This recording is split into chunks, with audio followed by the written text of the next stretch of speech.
Tere tulemast kuulama Regionaalhaigla videokasti ja tänase podcasti videokasti teemaks on meil epilepsia ja meil on siin 2 saatekülalist. Palun tutvustage ennast natukene ise. Tere, mina olen neuroloog Katariina Orav ja töötan Regionaalhaiglas ja igapäevaselt siis ka tegelen epilepsiat põdenevate inimestega. Ja mul on tõesti väga hea meel, et me täna epilepsiast räägime, sest tulemas on rahvusvaheline epilepsiapäev ja sellel puhul on väga hea tõsta teadlikkust sellest haigusest, mida esineb üsna sageli. Tervist, minu nimeks on Jaan Arv, põen epilepsiat alates 2007. aastast. Olen proovinud seda väga paljude erinevate meetodiga ravida, aga see ei ole paraku veel päris õnnestunud.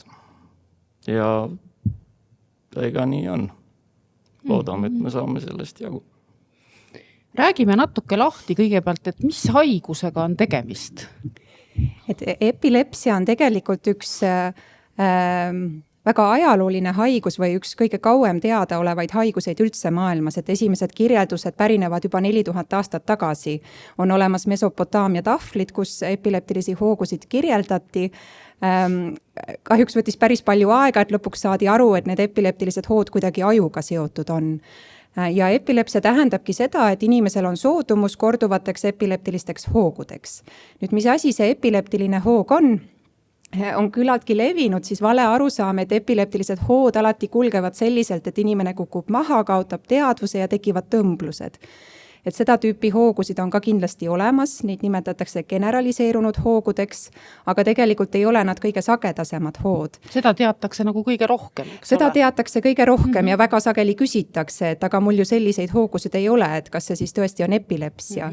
Ja ongi olemas kokku vist üle 30 erinevat tüüpi epileptilise hoo. Vahel need võivad kulgeda lihtsalt selliselt, et inimene paar sekundit ei reageeri, vahel ta ei reageeri, ta käitub kummaliselt, teeb kätega imelikke liigutusi ja vahel inimene võib olla ka täiesti teadvusel epileptilise hoo ajal, et ta võib rääkida, ta võib reageerida, aga tal on mingisugused tundmused, mis siis kipuvad korduma ja epilepsia tähendabki, et need hood siis püsivad, et need tulevad uuesti ja uuesti. Kuidas sul epilepsia avaldub? Mis sa tunned selle epileptilise hoo ajal? Ütleme nii, et minul on väga palju erinevaid hoogusi. On olnud nii krampe. On ka olnud selliseid, nagu, kuidas seda öeldagi, déjà vu tunne, et hakkab sees kergelt nagu keerama niimoodi ja tekibki täpselt see tunne, et kõik see on juba korra olnud. Kerge selline, no ma ei oska kirjeldada seda, kuidas seda öelda, et on nagu, tunnedki seda, kõik nagu võib tekkida see, et sa oled hetkel eksinud või oled see kõike seda juba korra läbi elanud. Selline segadustunne. Selline segadustunne tekib, jah.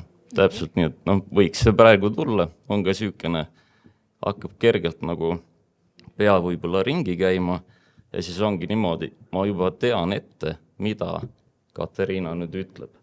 Et süükene, seda on väga raske inimesele kirjeldada. Kuidas see asi nagu, mida see tähendab? Kuidas kõrvalseisjad peaksid siis toimima? Et küsimus teile mõlemale, et mida peaks tegema, kui üks inimene kõrval elab üle sellist hoogu? No seda, ma arvan, on inimesel juba väga raske ise märgata. Et selline asi minul tekib.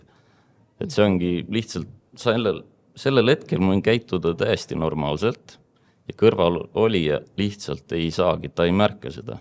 Vot see ongi see sama, millest me räägime, eks ole, et on see levinud arusaam, et peab olema selline, et kui on see hoog, et siis kukud pikali ja hakkavad krambid, aga tegelikult ei ole, eks ole, et sul on selline hoog, mida... Minul on tegelikult kõige rohkem selliseid tardumisi. Tegeled täiesti oma asjadega, kõik on okei ja mingi hetk lihtsalt jääd nagu seisma. Ongi niimoodi, et ei reageeri, mitte midagi ei tee. Nagu vaatad ühte punkti niimoodi. Ja siis mingi hetk ma tulen sellest kõigest välja, tegelen oma asjaga edasi ja siis tuleb paar sekundit, paar minutit hiljem see küsimus endal peale, kas ma tegin vahepeal midagi. Et on nagu mäluauk tekib peale. Mina ei reageeri sel hetkel, inimene võib käega näo ees liigutada ja mitte midagi. Et see ongi selline. Et üldiselt ja sellise hoo puhul kõrvalolija ei peagi väga palju midagi tegema. Ainukene asi, mida teha, on see, et sinna juurde jääda, mitte kuhugile ära minna ja vaadata, et kui inimene selle hoo käigus kuhugile kõnnib, midagi teeb, et ta ennast ei läheks kuhugile vigastama. No näiteks, kui ta teeb parasjagu süüa, on pliidi juures, siis tasub ta sealt pliidi juurest eemale juhtida, et ta ennast põletada ei võiks. Et sellise hoo ajal on see nagu põhiline, mida kõrvalolija teha võiks. Sinu sõbrad ja tuttavad juba oskavad reageerida ja teavad kindlasti, kui sul on 17 aastat see haigus olnud. No nad teevad seda, jah. Nad teevad. Ja võib ka täiesti selliseid asju olla. Näiteks, et mida on ka juhtunud. Ma praegu räägin, siin vestlen teiega, eks ole, ja järgmine hetk ma olen juba kuskil koridoris. Et see, mis vahepeal juhtunud on kõik täiesti normaalne, kontakt on nagu okei. Aga mingi hetk tekib lihtsalt mäluauk. Ei mäletagi seda, et mis juhtunud on. Inimene ei pane seda kõrval tähele, mina käitun normaalselt, tegelikult tekib mingi mäluauk peale.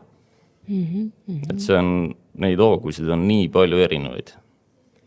Ja kui nüüd võib-olla rääkida sellest päris suurest generaliseerunud hoost, kus inimene tõesti võib kukkuda, et siis tegelikult see käitumine on üsna sarnane, esiteks alati jääda sinna juurde, kõrvale, kui inimene on juba kukkunud, siis vaadata, et ta ennast rohkem ei vigastaks, et seal mingid teravaid esemeid ümber ei ole, kuhu ta võiks otsa liikuda. On üks väga levinud vale arusaam, et inimesele peaks midagi siis sellel hetkel suhu pistma, näiteks mingi pulk, et ta endale kuhugile ei hammustaks, et seda kindlasti ei tasu teha. Seda on tehtud sellepärast, et sageli inimene võib keelde hammustada selle hoo ajal, aga tegelikult me seda ennetada ei saa, enamasti see juhtub väga varakult hoo käigus ja pigem võib sellega inimest hoopis vigastada, võib hambaid vigastada, võib hingamisteed kinni panna. See kuulub ajaloo arsenali. Jah, täpselt, et seda kindlasti mitte teha. Mida siis, kui see suur hoog läbi saab, siis on mõistlik inimene keerata külje peale stabiilsesse külili asendisse, et tal oleks parem hingata, et kui on mingit rõga hingamisteedes, et see paremini välja tuleks. Ja alati küsitakse, et millal tuleb kutsuda kiirabi, et kui selline suur hoog tekib. Kindlasti peaks seda tegema, kui on inimesele esimest korda elus epileptiline suur hoog. Kindlasti siis, kui on inimene ennast kõvasti vigastanud selle kukkumise käigus ja ka siis, kui see hoog üle ei lähe. Et vahel, see on küll õnneks harva, aga vahel võib see hoog jääda väga pikalt kestma, mitu minutit, et kui see on kestnud üle 3 minuti, üle 5 minuti, siis kindlasti peaks kiirabi kutsuma. Millest see epilepsia siis tekib, et kas meedikud oskavad sellele seletust leida? Epilepsia põhjuseid on väga-väga palju. Põhimõtteliselt igasugune ajukahjustus võib põhjustada epilepsiat. Ja erinevaid ajukahjustuse põhjuseid on tõesti palju. Need võivad olla kaasasündinud, need võivad olla elukäigus omandatud. Kui epilepsia näiteks tekib väga varajases eas, imikueas, 2 aasta vanuses, siis on tõenäolisemalt põhjuseks mingisugune geneetiline kaasasündinud iseärasus. Kui see tekib elus hilisemas eas, siis me näeme sagedamini selliseid omandatud põhjuseid, näiteks on põetud ajutraumad, näiteks eriti vanemas eas on insult, ajuinfarkti põdemine, üks väga sage epilepsia põhjus, ajutuumorid näiteks, mis võivad tekkida igas vanuses inimestel, et laias laastus jah, igasugune ajukahjustus võib selle tagajärjel siis põhjustada epilepsiat. Milline see haiguse diagnostika on, et kas see on ka edasi arenenud ja kuidas sinul näiteks diagnoositi see haigus üldse, kuidas sa jälile jõudsid?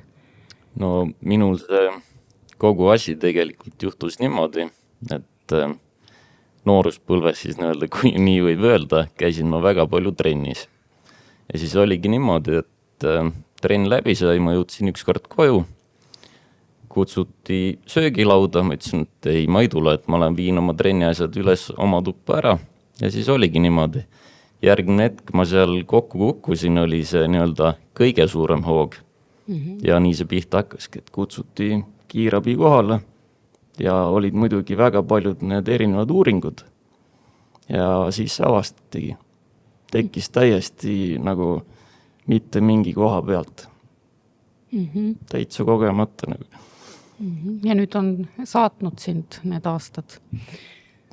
No nii ta paraku on, aga Sa mainisid enne, et seda haigust teatakse juba väga-väga kaua ja võiks arvata, et kui juba nii kaua teatakse, et siis need ravivõimalused on järjest ja järjest arenenud. Kuidas sellega on, et kui palju me saame aidata inimesi? Et epilepsia ravi algab siis tegelikult alati epilepsia ravimitega, et see on see esimene ravivariant, mis meil on ja Eestis õnneks on olemas ka päris mitmeid erinevaid epilepsia ravimeid, mida me saame siis valida. Vahel me ei leia kohe seda päris õiget raviskeemi, siis on vaja natukene aega, aga üldiselt 2/3 epilepsiat põdevatest inimestest võiksid saada siis hoogudest vabaks nende ravimite abil. Täiesti vabaks? Jah, nad võiksid olla hästi kontrolli all. Küll aga tuleb arvestada, et meil ei ole tänapäeval ühtegi ravimit, mis epilepsia päris välja raviks. Et nad on ikkagi ravimid, mis siis sümptomeid ehk siis epileptilisi hoogusid alla suruvad. Nii et see tähendab seda, et enamasti ravimeid peab võtma väga pikalt ja sageli isegi ka terve elu. Nüüd see ülejäänud 1/3 patsiente, kellel me siis epilepsiat hoogude või epilepsiat ravimitega päris kontrolli alla ei saa, et nende puhul järgneb siis rida täiendavaid uuringuid.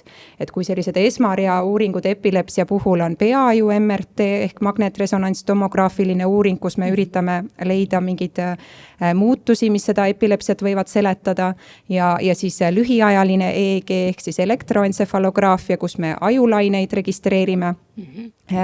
Siis patsientidel, kellel me hoogusid kontrolli alla ei saa raviga, siis tulevad need täiendavad uuringud ja sinna alla kuulub näiteks kindlasti pikaajaline EEG uuring ehk video EEG uuring. Seda me nüüd ka regionaalhaiglas eelmisest aastast teeme ja siis me võtame patsiendi osakonda ja kohe mitu päeva salvestame EEG-d ja videod ja üritame mõned hood siis uuringu peale saada. Ma eeldan, et sulle on seda tehtud. Ausalt öeldes nii mõelda ei oskagi, sest et mul on neid uuringuid tehtud ikka väga palju. Et Janarile kindlasti on ka tehtud, aga mitte meie haiglas, sest meie oleme hakanud nüüd alles eelmine aasta tegema, aga Tartu Ülikooli kliinikumis tehakse uuringut juba pikemat aega. Jah, et see on kindlasti üks järgmine samm ja siis on meil veel täiendavaid radioloogilisi uuringud, millega me üritame ka siis täpsustada, et kust ajupiirkonnas see epilepsia võib tulla. Nüüd, mis selle kõige eesmärk on, me üritame leida neid inimesi epilepsiaga, kellel võiks tulla kõne alla kirurgiline ravi. Et see kirurgiline ravi tähendab siis seda, kui me väga hästi või piisavalt hästi saame aru, kust ajupiirkonnast epilepsia tuleb ja see on piisavalt ohutu piirkond, siis saab neurokirurg selle piirkonna ajust siis kirurgiliselt eemaldada. Ja selle operatsiooni eesmärk oleks see, et inimene võib isegi hoogudest täiesti vabaks saada.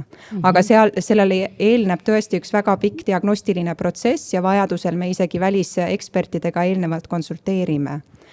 Ja sealt edasi, et nüüd kindlasti kõik patsiendid, kellel me neid uuringuid teeme, lõpuks ei selgu, et me kõigile saame operatiivse ravi peale mõelda, siis on meil veel mõned täiendavad ravimeetodid. Et näiteks, stimulaator näiteks jah, ka. et näiteks Eestis ka juba päris mitu aastat paigaldakse siis uitnärvi stimulaatorit.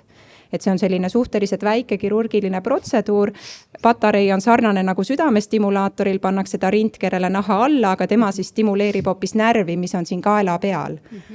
Ja läbi selle me võime saavutada ka ikkagi mingisuguse positiivse efekti hoogude osas. Kas sulle on see kuidagi mõjunud? Ma tean, et sulle on paigaldatud see. Ja see on mulle paigaldatud ja võib öelda küll, et see on tunduvalt paremaks olukorra teinud. Et ma enne mainisin, et mul tekib teinekord neid déjà vu nagu tundeid. Pea hakkab ringi käima, seest natuke keerleb. Ja kui ma, nüüd hakkas väikene laeng peale, et kui ma kõike seda tunnen, käe panen endal magnetistimulaatori peale, käib väike särts ära ja see kõik nagu kaob ära lihtsalt. Et see niimoodi aitab ikkagi märkimisväärselt. Aga räägi, kuidas igapäevaelu selle haigusega välja näeb, kui palju sa pead näiteks millestki loobuma või mismoodi see kõige rohkem, ma arvan, mõjutab epilepsia just transpordi poolt, sest mina näiteks ise autoga sõita ei tohi. Kui ma sõidaks, juhtub näiteks see tardumine, mis iganes tuleb kramp peale, võib see mõjuda ju väga halvasti. Suur õnnetus, süüke asi. Muidugi, et autojuhtimisest hoidud, aga muidu tavapärane elu? No spordi tegemist see ei takista. Teatud aladega muidugi on selline, mida üksi ei tohiks teha. Näiteks ujuma ei tohiks üksi minna. Ujumise ajal selline asi juhtub, siis on ju ka. Muidugi. Aga mis sporti sa teed? Jõusaali, joogat, käin jooksmas, sõidan rattaga, rulluisutamine, kõik selline. See ei takitse. Väga võimas. Et väga mitmekülgne. Ja no, on ka korvpalli mängimist, kõiki sellised asjad spordiga ei takista see. No loomulikult stimulaatoriga on ka see asi, et ei saa, peab rahulikult alustama. Kohe nagu jooksmisega mingit sprinti teha ei saa. Sest et siis annab stimulaator tugevama laengu ja see võib natuke hinge kinni tõmmata. Et aga varem, kui siin sai tehtud pikama jooksu, siis 10 kilomeetrit näiteks joosta ei olnud mingi probleem. See ei takista nii palju, kui rahulikult minna, on kõik täitsa okei. Ja tööd saad kenasti teha, ma saan aru, tegeled disainiga? Jaa, see ei takista seda ka. Kui nüüd sa saaksid midagi öelda inimesele, kes on saanud selle diagnoosi alles ja ma arvan, et siis see hetk on ikkagi selline ehmatav, et mis sa ütleksid soovituseks? Soovituseks ma ütleksin, et ega väga palju ei muutu mitte midagi. Elada saab, kõik on okei. Ma küsiks siin kohal, et kui palju inimesi saab sellise diagnoosi, et mis see statistika näitab? Et kui vaadata maailma tasemel, siis tegelikult epilepsia on üks sagedasemaid neuroloogilisi haiguseid. Et rahvusvaheline tervishoiuorganisatsioon on isegi arvutanud välja, et umbes 50 miljonit inimest maailmas võiks epilepsiat põdeda. Ja eriti siis just madala ja keskmise arengutasemega riikides. Aga Eestis on ka uuritud seda, kui palju meil epilepsiaga inimesi on. 90-ndatel on doktor Andre Õun sellega tegelenud ja siis tema oma uurimustöös leidis, et Tartu piirkonnas täiskasvanutel 1000 inimese kohta võiks olla 4,3 epilepsia juhtu. Ehk siis levimus oleks umbes niimoodi 0,4% täiskasvanute seas. Kas enamus neist diagnoositakse lapseeas või kuidas see proportsioon on? Et epilepsia tegelikult võib igas vanuses tekkida, aga see haigestumine on, kõver on selline U-kujuline, et sagedamini tekib haigus just väga noores eas ja siis ka hilisemas eas. Ja hilisemas eas on ta just suuresti seotud tõesti näiteks insuldi põdemisega, nooremas eas sageli ta võib olla seotud nende geneetiliste põhjustega. Milline see toetav ravi oleks, et kui vaadata meediat, siis seal on igasuguseid soovitusi, et soovitatakse ketodieeti ja mis see tõenduspõhine soovitus siin kohal oleks? No, toitumise osas on nii, et tegelikult ketogeenne dieet võib olla ka tõesti epilepsia ravimeetod, et seda ka kasutatakse, eriti osade raskete lapse ja epileptiliste sündroomide osas, aga selline tõeline ketogeenne dieet, see peab ikkagi käima niimoodi, et on eelnevalt raviarstiga see kokku lepitud ja on ka toitumisarst sinna ikkagi kaasa haaratud. Nüüd täiskasvanutel vahel on isegi kasutatud sellist modifitseeritud versiooni ja põhimõtteliselt on leitud sellel ka mõningast efekti, aga seda ka kindlasti siis peaks ikkagi raviarstiga kokku leppima. Kui nüüd mõelda muud elustiili, siis võib-olla isegi tähtsam on just need muud tegurid nagu näiteks regulaarne ja hea uni, see on äärmiselt oluline epilepsia puhul ja selline muu hea rutiin, korralik regulaarne toitumine, liigse alkoholi tarvitamise vältimine, et need on ka ikkagi äärmiselt olulised. Ja räägitakse väga palju vaimse tervisega tegelemisest, et epilepsia puhul on see tegelikult ka äärmiselt oluline, sest epilepsia puhul võib esineda rohkem depressiooni ja ärevust ja need omakorda võivad põhjustada sagedasemaid epileptilisi hooge. Nii et kui selliseid probleeme on, siis nendega ka kindlasti peaks tegelema paralleelselt. Kas sina üritad jälgida seda, et kõik need eelpool loetletud tegurid oleks päevakavas? Ja, nii võib öelda küll. Sest üks asi näiteks alkoholi ei tarbi üldse, et ei tunne sellest puudust ka tegelikult, et siis regulaarne uni on täitsa jälgitud, toitumine samamoodi ja nii võib öelda küll, jah. Selle haigusega seondub ka erinevaid eelarvamusi ja müüte, mis need nagu kõige olulisemad on siinkohal? Et võib-olla tõesti lisaks sellele, et millest me juba ka rääkisime, et suure hoo käigus ei tohi midagi suhu panna inimesele. Näiteks küsitakse palju, et kas epilepsiaga inimene ei tohi üldse vilkuvate tulede juures olla, et seda arvatakse palju, et see võib hoogusid põhjustada. Tegelikult see enamasti ei kehti, et see on üsna väheste epilepsiate puhul, kus see tõesti niimoodi on, et kõrge sagedusega tulede vilkumine võib hoogu provotseerida. Enamasti ei pea ennast kuidagi selle tõttu piirama, et võib ka käia näiteks klubis, et see ei ole probleem, et ainult kindlasti siis, et mis sellises olukorras võib hoogu provotseerida, on see, kui väga pikalt siis üleval olla ja näiteks ka alkoholi tarvitada, et see on kindlasti suurem provotseerija. Et see on kindlasti üks selline sagedasematest müütidest, mida ma kohtan. On isegi piirkondasid maailmas, kus näiteks arvatakse, et epilepsia on kuidagi nakkav, et õnneks ma Eestis seda kuulnud ei ole, aga on tõesti kohtasid, kus üritatakse epilepsiaga inimesi vältida või kuidagi neid kardetakse, et seda kindlasti ei pea tegema, et epilepsia ei ole mitte kunagi nakkav, alati kui te näete, et tekib epileptiline hoog, tuleb minna lähedale ja tuleb aidata.